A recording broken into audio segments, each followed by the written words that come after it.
আপনি কোথায় যাবেন ম্যাডাম? তুমি গাড়িওয়ালা? না, আমি আচারওয়ালা, আচার বিক্রি করি। ওই সামনের বস্তিতেই থাকি। তাহলে আমি কোথায় যাব তুমি জিজ্ঞেস করছো কেন? মানে এই একটু হেঁটে গেলেই সামনে বাস স্ট্যান্ড। কি? হ্যাঁ ম্যাডাম। আমি এতগুলো লাগেজ নিয়ে হেঁটে যাব? আপনি কোনো চিন্তা করেন না ম্যাডাম, এগুলো আমি নিয়ে যাচ্ছি। আপনি শুধু একটু কষ্ট করে হেঁটে চলেন।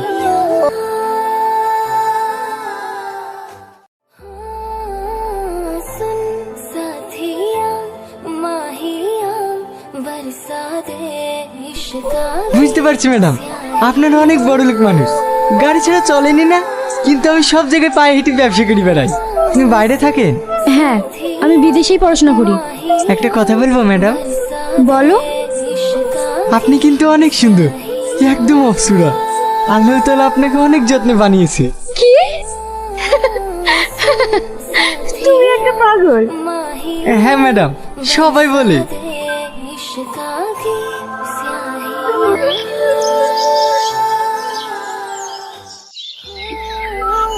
তুমি এখানে?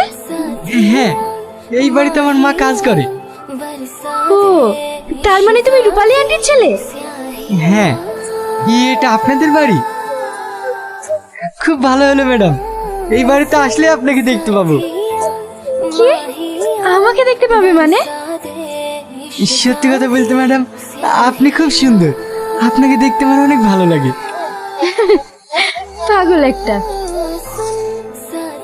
তুমি কখনো প্রেম করেছো? না না ম্যাডাম, এই প্রথম আপনাকে। কি? কিছু না ম্যাডাম। তুহিনা? হ্যাঁ, বসি।